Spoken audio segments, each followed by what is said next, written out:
This is the aftermath of a hurricane. Sunday morning, August 17, 1969.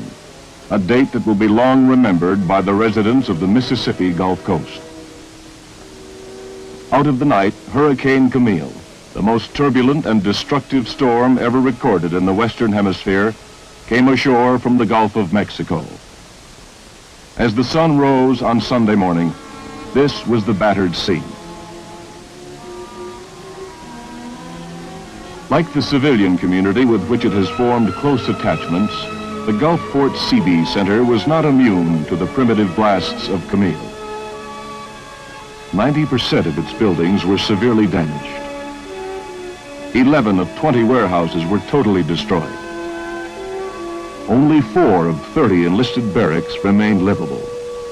Despite the brutal punishment sustained by the center, the Seabees and Marines stationed there, together with their heavy equipment and disaster recovery know-how, were the first to go into action in the community. The story of Hurricane Camille and the Navy Seabees' part in fighting it begins before the storm. When reports from Hurricane Hunter aircraft pinpointed the storm location in the Gulf of Mexico, these findings were forwarded to Weather Central. Although the latest forecasting techniques provided plenty of advance warning of Camille and evacuation was advised, some residents elected to remain in their homes and ride out the hurricane. Others took shelter at the Seabees Center and many other locations in the community. Expectant mothers were taken to the Seabees Center dispensary, as were others who might need medical attention. Normal base electricity was cut off before the storm to avoid needless electrical hazards from fallen lines. Portable generators were used to supply power to emergency facilities on the base, such as shelters, command posts, and water and sewage pumps. In effect, the base became independent of outside services. 46 of these electric generators of varying capacities were taken from war reserve storage on the base and distributed by the Seabees before and immediately after the hurricane to Civil Defense headquarters and other locations. Voice radio equipment located in the Seabee command post was tuned to link the base with Navy field radios, which were distributed to police, civil defense, and many of the shelters. It also provided a link with the outside world and was used to send news bulletins, relay messages, and answer queries about survivors. Amtraks belonging to the 4th Marine Amphibious Tractor Battalion were readied and standing by for the inevitable rescue work during the height of the storm. As the storm neared Saturday evening, all possible precautions had been taken. Those who would leave their homes were in shelters, and all was in readiness.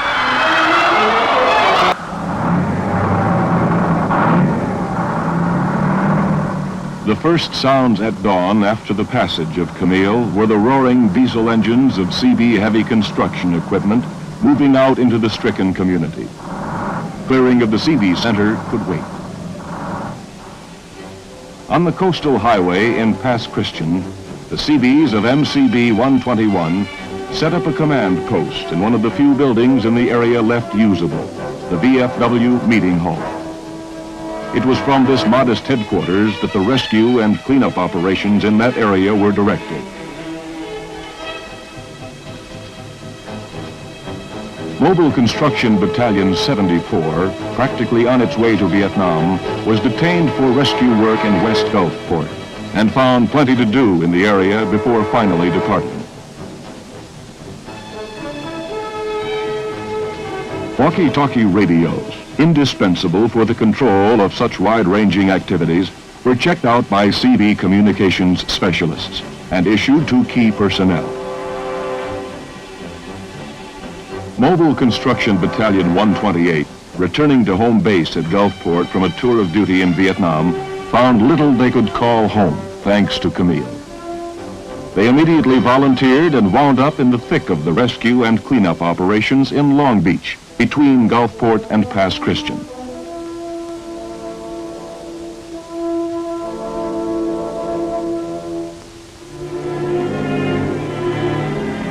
The Seabees strategy in disaster recovery is similar to that used in a combat situation. Secure the area by removing danger imposed by fallen power lines, broken water and gas mains, and open roads so that essential vehicles can enter isolated areas. With emergency roads made passable, Seabee rescue teams moved into heavily damaged areas to search for survivors. Hundreds of people trapped by mountains of debris and isolated by high water and impassable side roads awaited rescue. In a shoulder-to-shoulder sweep through the rubble, rescuers made certain that they would miss no one. When the extent of the disaster was flashed to Governor John Bell Williams of Mississippi, he met with Captain Hill, the Seabee Center's commanding officer, and directed him to take charge of rescue and evacuation of survivors in the Pass Christian and Long Beach area. Isolated pockets of refugees were gathered together, registered for identification purposes, and evacuated to the Seabee Center where a hot meal, medical aid, clothing, and shelter awaited them. Navy doctors and medical corpsmen provided first aid and other medical care, not only to the 13 Seabees who were injured, but to all civilians who needed it. Preventive inoculations of tetanus, typhus, and diphtheria were given on the spot.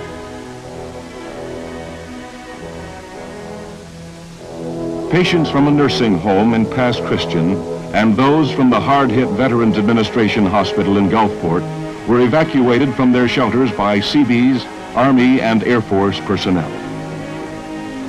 Military helicopters from all services converged on the pickup areas, and along with Air Force ambulance buses, evacuated the litter patients to hospitals outside the hurricane-devastated area. The helicopter was the only rapid transportation available and proved to be a true angel of mercy.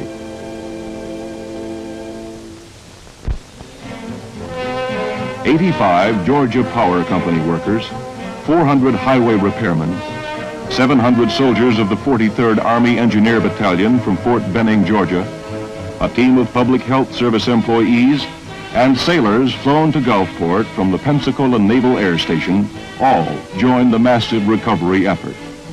Tents and mess facilities provided at the Seabee Center temporarily housed and fed this vast army of rescue workers. Many of the 2,500 Seabees, sailors, and Marines who participated in the rescue and cleanup efforts had families like their civilian neighbors who were forced to flee for their lives. These added burdens and worries, however, appeared to serve only as a spur to their labors.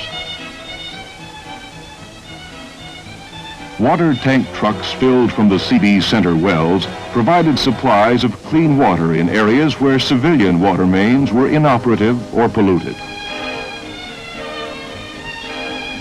As news of the Gulf Coast disaster reached other parts of the country, Americans from all over sent food, clothing, and medical supplies.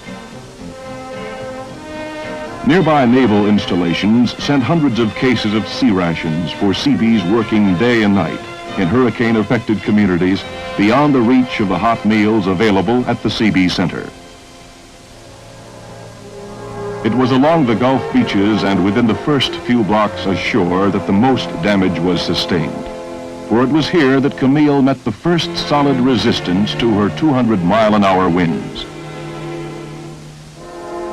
Seagoing freighters suffered the same humiliating fate as lesser craft caught up in the destructive winds. Shrimp boats, tugs, and barges, anything afloat, found itself beached the morning after.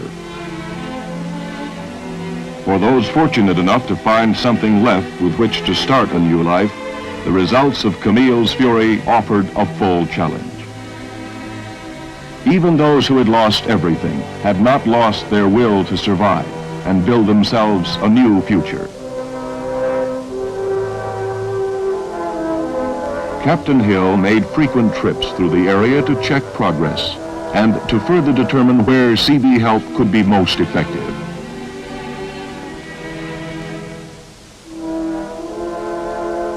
Camille Court, a community of mobile homes provided by the Department of Housing and Urban Development, was constructed near the center by Seabees of MCB 128. The community is open not only to the families of civilians and Seabees assigned to the center, but to any family who lost its home during the hurricane.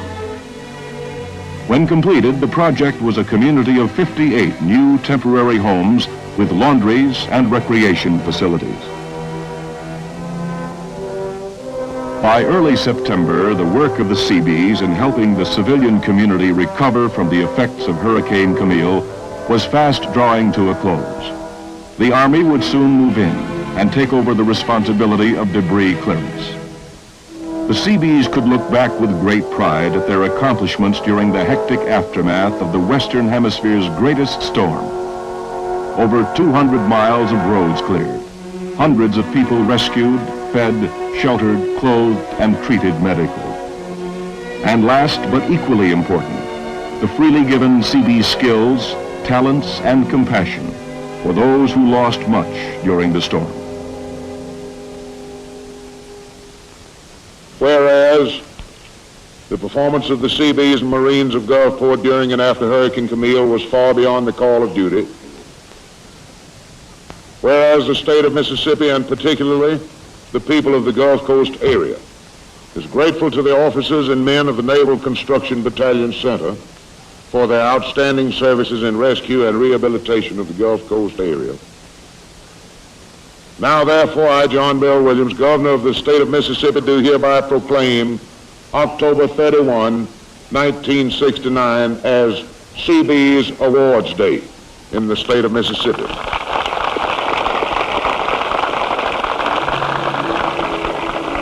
And call the attention of our citizens to the proud record of the Seabees and Marines of Gulfport, and extend best wishes of all Mississippi for the proud and successful Naval Award ceremony recognizing their performance related to Hurricane Camille.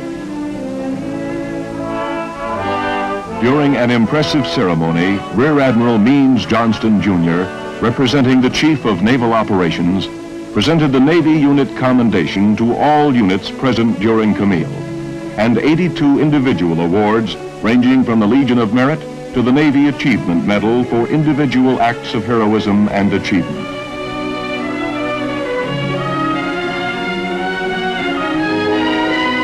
"53 comparable awards were made to civilian employees of the base.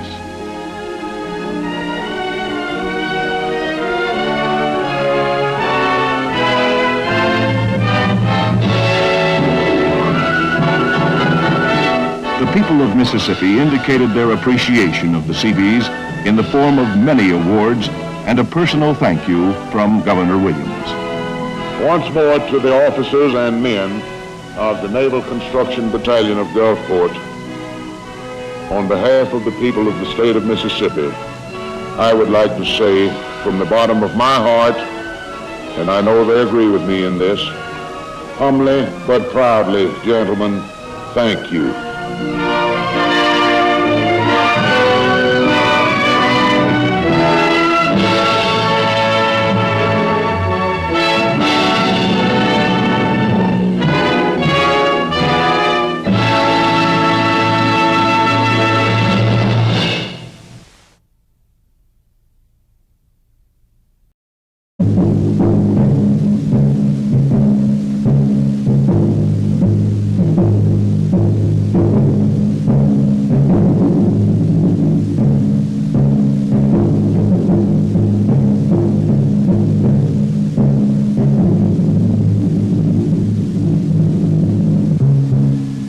This is the aftermath of a hurricane.